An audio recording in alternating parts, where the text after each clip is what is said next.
एक बार फिर से आप सभी का तहे दिल से स्वागत है। भारत एक्सप्रेस का महामंच लगातार सजा हुआ है।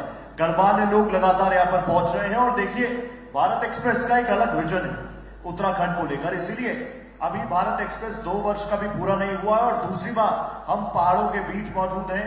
पहाड़ों की समस्याओं का जिक्र हम यहाँ पर कर रहे हैं और अब जो अगला सेशन हम लोग शुरू कर रहे हैं वो सेशन आप देख ही रहे होंगे मेरे पीछे, धर्म, ज्ञान और विज्ञान।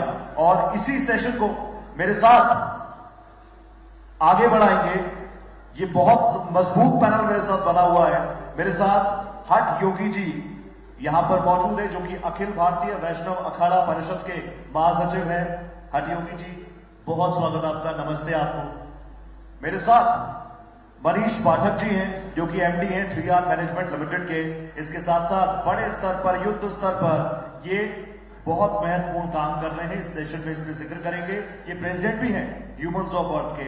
और साथ ही जसवंत सिंह नेगी जी मेरे साथ हैं जो कि ओएसिस इंडस्ट्रीज प्राइवेट लिमिटेड को देखते हैं। और जसवंत दा भी बहुत लंबे वक्त से काफी सीनियर है, काफी एक्सपीरियंस है उनका।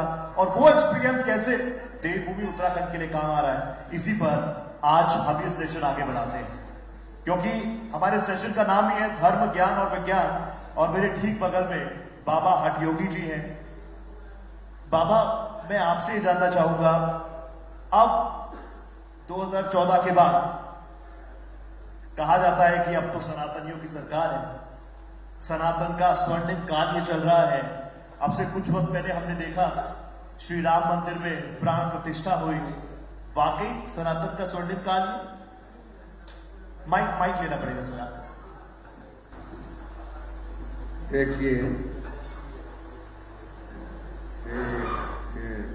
सनातन का स्वर्णिम काल की जो आप बात कर रहे हैं, मैं इस बात से थोड़ा कम सहमत हूं जी। सत्यम बुर्यात प्रियम बुर्यात मां बुर्यात सत्यम प्रियम। सत्य बोलो, प्रिय बोलो, और ऐसा सत्य और प्रिय नहीं बोलो जो दूसरे को कड़वा लगे जी। तो हम एक तरफा अगर इस तरह की बात कह दें कि इस तरह में हम बहुत उत्कर्ष के ऊपर हैं और ये बात चल रही है, तो ये बात मिथ्या मेरे साथ। हम सनातन को जिस तरह से मानते हैं ना, मेरे विचारों में हमारे यहाँ धर्म शास्त्रों में धर्म के 10 लक्षण बताए मुझे। हम बहुत सारे महात्मा लोग भी इस तरह से बैठते हैं, कहते हैं कि भाई ये तो सनातन की उत्पत्ति सूर्य से हुई है और जब तक सूर्य रहेगा सनातन रहेगा। तो कभी कभी मैं उनको, जब मेरे बारी आती है तो मैं बोलता हूं कि आप जनता को गुमराह नहीं करें। आप सरासर जनता के सामने झूठ बोल रहे हैं। अगर सनातन की उत्पत्ति सूर्य से और जब तक सूर्य चांद रहेगा तब तक सनातन रहेगा, तो अफगानिस्तान में सनातन कहां गया, पाकिस्तान में सनातन कहां गया, बांग्लादेश की तस्वीरें, ईरान और इराक में सनातन कहां गया। चलो बात बांग्लादेश, पाकिस्तान, ईरान, इराक की बात छोड़ दीजिए। भारत का संविधान, भारत की सेना, भारत का लोकतंत्र, भारत के नेता, कश्मीर में सनातन कहां गया है क्या? तो हम ये आपका जो प्रश्न है कि सनातन, अगर आपका इतना उत्कर्ष पे रहता सनातन, तो फिर तो दुनिया में राज करता कि नहीं करता? हाँ, ये कह सकते हैं कि जो सनातन में जिस तरह ज्ञान, भक्ति और वैराग्य की कथा भागवत में सुनाते हैं, तो ज्ञान और वैराग्य मूर्छित हुए पड़े थे, उसी तरह सनातन थोड़ा मूर्छित था, तो उसमें अब थोड़ी थोड़ी चेतना आने लगी है। ये मैं मान सकता हूं कि चेतना आ रही है, और अगर ये चेतना बरकरार रहे तो स्वर्णिम काल आई जाएगा। तो धीरे धीरे अगर हम प्रयत्न करेंगे तो देखिए, सनातन का हम गलत अर्थ लगाते हैं। कोई भी, जिसे हम जितने भी धर्म की बात करते हैं ना, कोई भी धर्म नहीं है, सब पंथ है। जितने भी हमारे, चाहे कितने भी हो, हम एक चीज को हमारे को श्रेष्ठ मानते हैं, बाकी को कहते हैं वो बेकार है ये। लेकिन ये जितने हैं सब पंथ है। धर्म तो वो चीज है ना, सनातन तो एक, हम समाज शास्त्र में बोलते हैं ना, कहते रहते हैं समाजशास्त्र में क्या कहता है? जीना सिखाया जाता है। जियो और जीने दो। सनातन वही है, जियो और जीने दो। सनातन एक जीवन पद्धति है जी। सनातन वो चीज है, हम अगर सनातन पद्धति से जिएंगे, सनातन का आचार विचार करेंगे, सनातन से रहेंगे, तो हम समाज में सबको एक समान दृष्टि से देखेंगे, कोई ना बुरा होगा ना भला। तभी हमारे यहाँ धर्म की जय हो, अधर्म का नाश हो, प्राणियों में सद्भावना हो, विश्व का कल्याण हो। वो कौन बात कह सकता है? सनातन ही कह सकता, बाकी कोई नहीं कह सकता। तो सनातन की ये विशेषता है। बाबा का पहला रिएक्शन ही आपने देख लिया कितना ज्यादा स्ट्रांग है।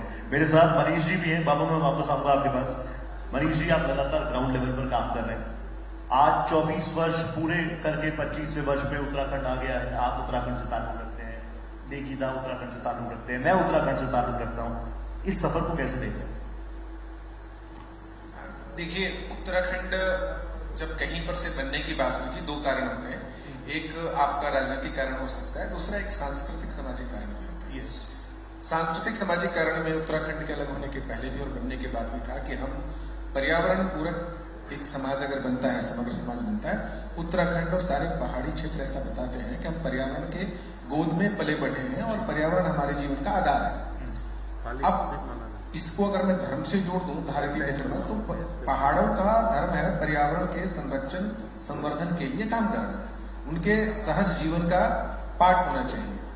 इस 24 वर्ष में हम सारी बात कर रहे हैं विकास की, उत्तराखंड के दृष्टिकोण से करें तो पर्यावरण कहाँ पीछे छूट रहा है। टूरिज्म की हम बात कर रहे हैं कि लोग आए। अभी मैं बाबा से बात कर रहा था, हरिद्वार पिछले कुंभ की 5 दिन वहां पर हमने कैंप किया था और वहां पर हमने पत्ते डोनल बांटे थे पूरे देश से आए हुए कि प्लास्टिक का उपयोग कम से कम हो सके। कुंभ के बाद का कचरा आज तक वहां पर पड़ा हुआ है। अपने देहरादून के अंदर में अगर कोई टूरिस्ट आते हैं तो क्या उनको एक साफ टॉयलेट मिल जाता है क्या? बहुत चैलेंजेस होते हैं। तो हम, और अगर मिलता है और शहर साफ दिख रहा है तो ये गंदगी जा कहां रही है? हम टूरिज्म और विकास की बात कर रहे हैं बाहर वालों के आने के लिए कि चकाचौंध दिख रही है, लेकिन इसकी कीमत हमारे पहाड़ कितने वर्ष तक चुकाएंगे? तो पलायन की हम एक तरफ बात कर रहे हैं, एक तरफ बात कर रहे हैं लोग बाहर से आए, हमारी इकोनॉमी बढ़ जाए, लेकिन इकोनॉमी बढ़ने को हमने जीडीपी से जोड़ दिया। समाज में सुमंगलम के साथ जो विकास होता है उसके आधार पर क्या उत्तराखंड हमारा कोई उत्तर बनकर आ पाया क्या? या हम प्रश्नों के भवर में आज भी पड़े हुए हैं 24 साल के बाद? ये सोचने की बात है, ये सोचनीय विषय, और इसी पर मंथन चिंतन हम लोग कर रहे हैं। बहस तो हम कर ही नहीं रहे, हम तो यहाँ पर सीधा और सार्थक चर्चा कर रहे हैं ताकि समिट के बाद जब हम खुद कर जाऊं, एज अ उत्तराखंड ही कर जाऊं, तो मेरे पास कुछ हो कि मैं कुछ करके आया हूं। नेकीदा के बारे में आपको बताऊं, नेकीदा ने लंबे वक्त तक विदेशों में काम किया, वापस भारत आए, फिर उत्तराखंड में सारी चीजें शुरू की। नेकीदा 24 साल का हो गया हमारा उत्तराखंड। क्या बदलाव आप महसूस करते हैं? मुझे भी 24 साल ही हुए हैं वापस आए हुए इंडिया। मैं एटॉमिक एनर्जी के लिए काम करता था जी, और जब मैं वापस आया हूँ तो मुझे शुरू से ही था कि मैं अपनी जड़ों से वापस जुड़ूं। तो किस बेस पे जुड़ूंगा ये मुझे भी नहीं पता था। पहले मैंने अपने गांव के लोगों के साथ दोबारा से इंटरेक्शन शुरू किया, मैं उनसे मिला, फिर हमें पता लगा हमारे गांव में प्रॉब्लम क्या है, वहाँ पे रोड की प्रॉब्लम है। तो हमने कोशिश की, कुछ मित्र हमारे उत्तराखंड से थे जिन्होंने वाकई में ही बहुत हेल्प की रोड लाने की। रोड वहाँ तक आ गई, पानी की समस्या थी वो भी दूर हुई। तो मेरे लिए तो उत्तराखंड एक तरीके से जैसे हम कहते हैं देवभूमि है, तो ये देवभूमि से भी बढ़कर है, ये एक तरीके से हमारी माँ है।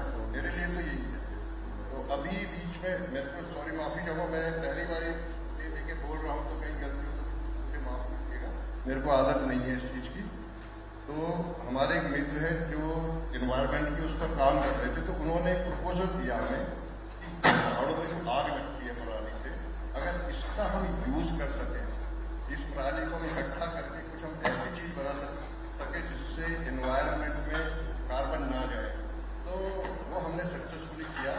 वो मशीन हमारा ट्रायल ग्रेटर नोएडा में एक छोटी मशीन तो उसमें किया, तो अब हम इसको बड़े उस पर लाना चाहते हैं स्टेज पर।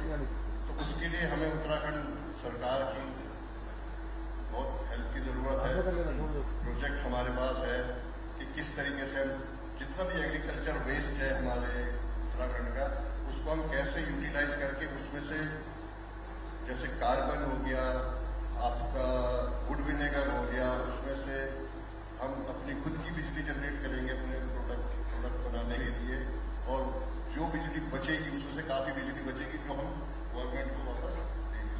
बहुत अच्छी चीज है। उत्तराखंड से तमाम चीजें निकलेगी तो वैश्विक पटल पर ही चीजें जाएंगी।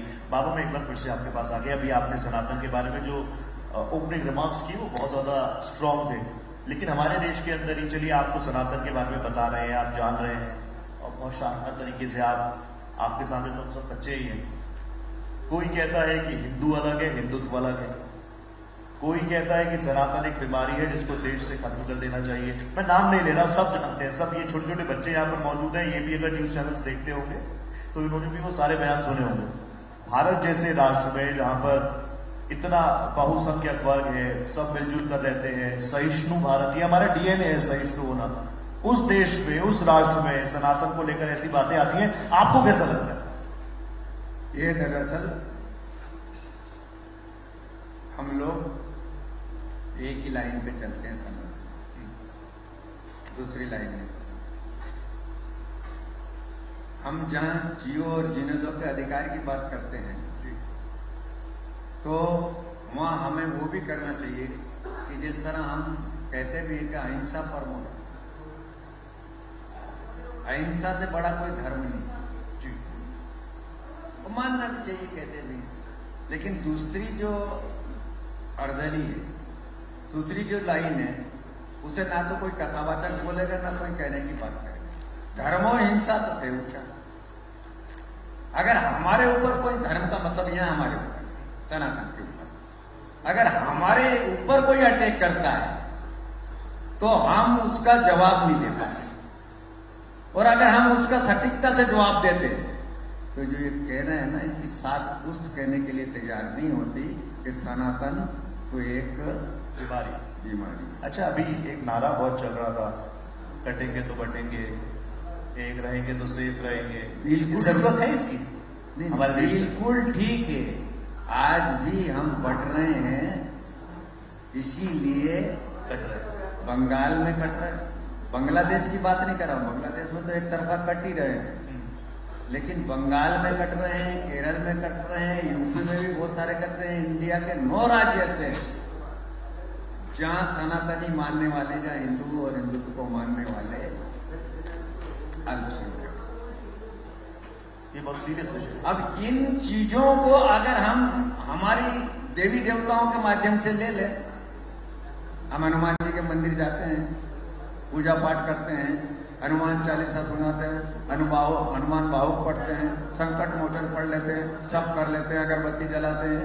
पंडित जी मेरा जैसा कोई महात्मा बोल देता है क्या करना, हनुमान जी को चने और गुड़ का प्रसाद चढ़ा देना, भगवान बड़े प्रसन्न होंगे। भगवान उससे प्रसन्न नहीं होता। कैसे होंगे प्रसन्न? भगवान के वहां चले जाते हैं, भगवान प्रसन्न होगा। साहब त्रिपति जी बालाजी में चढ़ाया जी, हम वहां इतने लाख की, इतने करोड़ की, इतने पैसे की हुंडी चढ़ा के आ रहे हैं। वो हुंडी भगवान को, त्रिपति बालाजी को नहीं चाहिए। वो जानता है कि ये गलती कर रहा है, इसी हुंडी से जो ये पैसा जा रहा है, ये विधर्मियों के पास जा रहा है, जिहादियों के पास जा रहा है, आतंकवादियों के पास जा रहा है। क्योंकि जो मंदिर है वो राज संस्कार का है। वो पैसा कहां जा रहा है? धर्म के काम में जा रहा है, अधर्म के काम में जा रहा है ना। तो जब इस तरह की स्थिति आती है और जब आप ये काम करते हैं तो ये सबसे बड़ा है। तो धर्मो हिंसा तथैव च। अगर धर्म के ऊपर आके अगर हम क्या, तो वो आपको उदाहरण दे देता हूं मैं रामायण का। बिल्कुल बिल्कुल। अब मैं दोनों गेस्ट को 30 सेकंड्स और दे रहा हूँ। मनीष जी, बाबा मैं आगे जाता हूँ, फिर वापस आ जाऊंगा। आपने तो बहुत ही शानदार विषय छेड़ दिया। मनीष जी, अभी हम लोग बात कर रहे थे, आप डॉक्यूमेंट्रीज का भी जिक्र कर रहे थे। आप जो काम ग्राउंड लेवल पर कर रहे हैं, फलता फूलता हुआ नजर आ रहा है? देखिए, उसका भी एक बड़ा अच्छा आपको उदाहरण दे दूंगा कि मैंने कुंभ से बात शुरू की थी। अभी पर्यावरण संरक्षण गतिविधि, एक गतिविधि चलती है देश में, और प्रयागराज में कुंभ है, और वहां पर प्लास्टिक का कम प्रयोग हो, क्योंकि प्रयोग होने के बाद वो सर का दर्द बन जाता है। तो देश भर में एक थैला एक थाली अभियान चला और 15 लाख से अधिक, चाहे केरल हो, चाहे त्रिवेंद्रम हो, नॉर्थ ईस्ट हो, चाहे जम्मू कश्मीर हो, 15 लाख से अधिक थैले थालियां देश में सामान्य जनों ने कुंभ में भी भेजा, जो सारे अखाड़ों में हम दे रहे हैं, ताकि प्लास्टिक का प्रयोग कम हो। और 1200 टन से अधिक मात्रा में प्लास्टिक का प्रयोग कम होगा इसके कारण। तो जनमानस जब जुड़ जाता है धर्म के साथ, तो पर्यावरण पर भी उसका अनुकूल प्रभाव पड़ता है। उसका एक उदाहरण आप कुंभ में भी फिर से देखेंगे। वो जरूर देखेंगे। नेगीदा, अभी आप बात कर रहे थे ग्राउंड पर आप लोग काम कर रहे हैं, सरकार से संवाद साधना चाहते हैं। रमेश, हमारे सामने मुझे मेरे दा गणेश जोशी दा नजर आ रहे हैं बिल्कुल सामने मंच पर, तो आप जो संदेश आप देना चाहें, सीधा मंच। इसके बाद कितने स्वागत है यहाँ पर। ये सुनो, ये बीच की दोनों उठा रहे हैं। बोल रहा हूँ तो कोई गलती होता है माफ कीजिए। सर आपका काम बोलता है, सर आपका काम बोलता है। हम यहाँ पर एक प्रोजेक्ट के सिलसिले में काफी टाइम से लगे हुए हैं, जो हमारे उत्तराखंड के एनवायरनमेंट को और ज्यादा सेफ करेगा। हमारा जो प्रोजेक्ट है वो पराली से रिलेटेड है और एग्रीकल्चर वेस्ट है उससे रिलेटेड है। उसको हम लोग कन्वर्ट करेंगे कार्बन में, फर्टिलाइजर में और अपनी इलेक्ट्रिसिटी को। और इससे ना सिर्फ उत्तराखंड समृद्ध होगा, अगर ऐसा कोई प्रोजेक्ट है तो मैं जानता हूँ गणेश दा बहुत ऐसे, मैंने सोशल मीडिया पर भी दादा को बहुत फॉलो करता हूँ, तो उनको पता है वो लगातार संवाद स्थापित करते हैं। फिलहाल इस सेशन को मुझे यहाँ पर रोकना होगा। बहुत बहुत धन्यवाद नेगीदा, thank you so much Manish ji, Baba Hardev ji, बहुत बहुत धन्यवाद, आपने इतना वक्त निकाला, बहुत बहुत शुक्रिया। तालियां जोरदार होनी चाहिए। Thank you so much sir, thank you.